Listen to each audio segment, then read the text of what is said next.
देखिए, जो संविधान के निर्माण के संबंधित जो सवाल आपसे एग्जाम में पूछे जाते हैं, ये ज्यादातर सवाल आपको बिहार जुडिशरी में मिलेगा।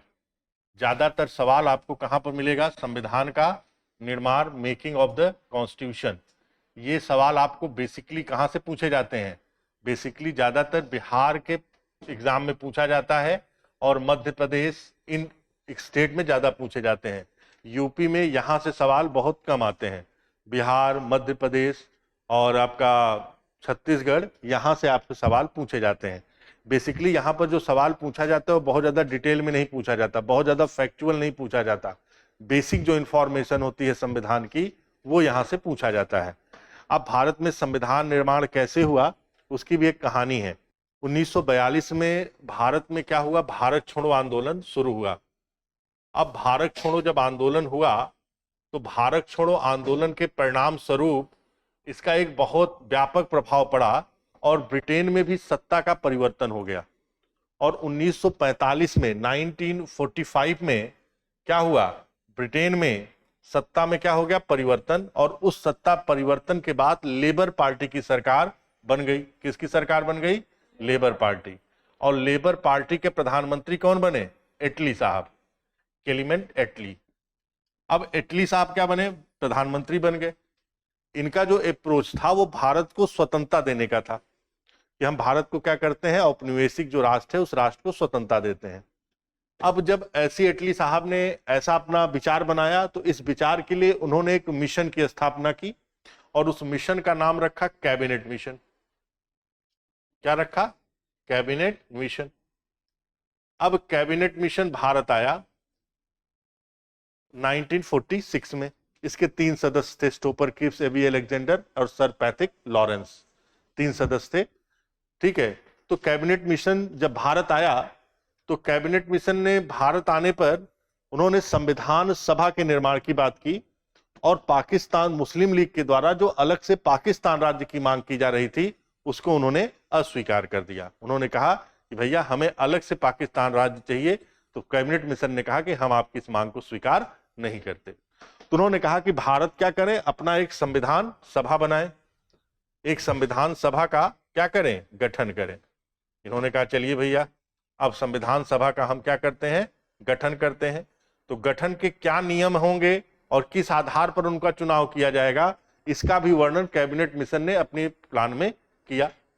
संविधान सभा का गठन किसके तहत किया गया? कैबिनेट मिशन के तहत किया गया। और इसी के तहत इसकी पहली बैठक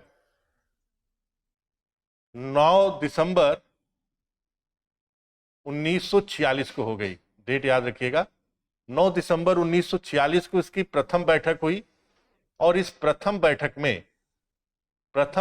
में इसके अध्यक्ष चुने गए डॉक्टर सच्चिदानंद सिन्हा। डॉक्टर सच्चिदानंद सिन्हा।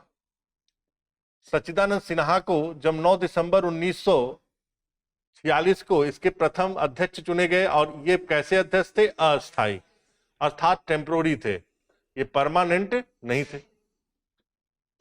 और यहां पर जो सच्चिदानंद सिन्हा साहब चुने गए, फिर इसी के 2 दिन बाद 11 दिसंबर 1946 को 11 दिसंबर 1946 को पंडित राजेंद्र प्रसाद क्या बन गए? डॉक्टर, सॉरी पंडित नहीं, डॉक्टर राजेंद्र प्रसाद क्या बन गए? संविधान सभा के अस्थायी अध्यक्ष। और बीएन राव संविधान सभा के संवैधानिक सलाहकार।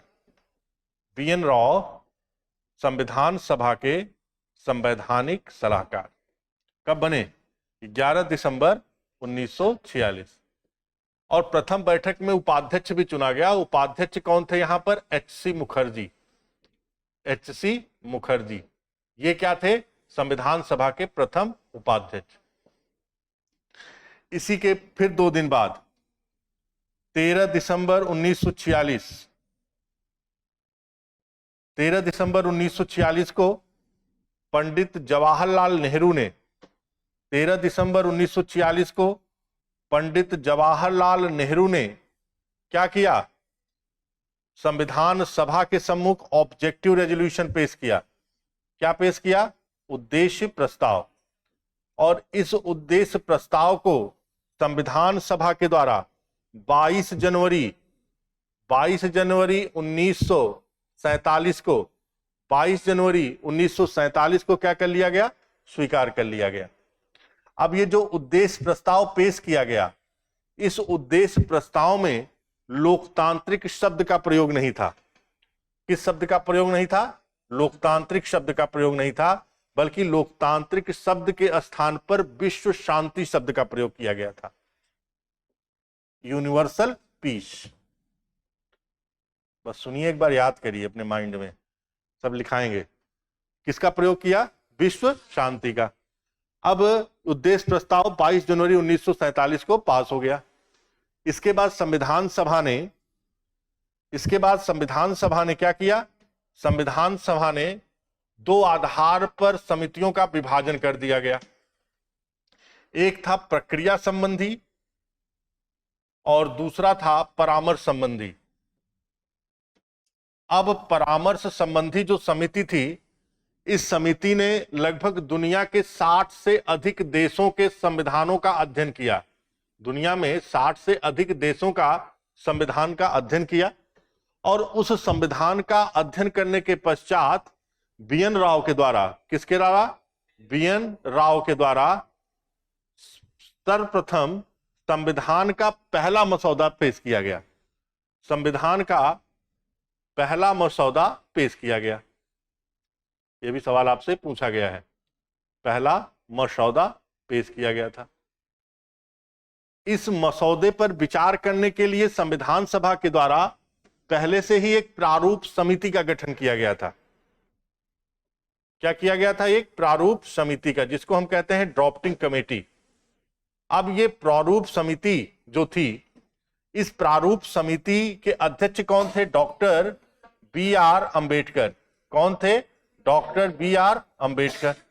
अब अंबेडकर साहब इसके अध्यक्ष थे और प्रारूप समिति ने अपना जो मसौदा था, जो मसौदा बी.एन. राव के द्वारा दिया गया संविधान सभा को, तो उस मसौदे पर विचार करने के लिए संविधान सभा ने अगस्त 1947 को ही एक प्रारूप समिति का गठन कर दिया था, जिसकी अध्यक्षता डॉक्टर बी.आर. अंबेडकर ने की। इस प्रारूप समिति अध्यक्ष विचार करने के पास इस मसौदे को संविधान सभा के सम्मुख रखा गया और संविधान सभा के द्वारा इसे 26 नवंबर 1949 को अंगीकृत कर लिया गया। कब अंगीकृत कर लिया गया? 26 नवंबर 1949 को। और यह संविधान जब अंगीकृत किया गया तो कुल अनुच्छेदों की संख्या कितनी थी? 395। भाग कितने थे? 22। और अनुच्छेद कितने थे? 8। 4 अनुच्छेद जो थे वो संविधान संशोधन के बाद से जोड़े गए। ठीक है, ये किस 4 संशोधन के बाद से जोड़े गए। तो 26 जनवरी 1950 को जब भारत का संविधान लागू हुआ तो कुल अनुच्छेदों की संख्या 395, अनुसूचियों की संख्या अनुच्छेदों की संख्या 395, भाग 22 और अनुसूची कितने थे? 8 थे। लेकिन फिर उसके बाद क्या हुआ? 4 अनुसूची और जोड़ी गई। अब ये 4 जो अनुसूची जोड़ी गई, तो 9वीं अनुसूची जोड़ी गई प्रथम संविधान संशोधन के माध्यम से, 10वीं अनुसूची जोड़ी गई 52nd कॉन्स्टिट्यूशनल अमेंडमेंट से, 11वीं कब जोड़ी गई? 73वें से, और 74वीं कब जोड़ी गई?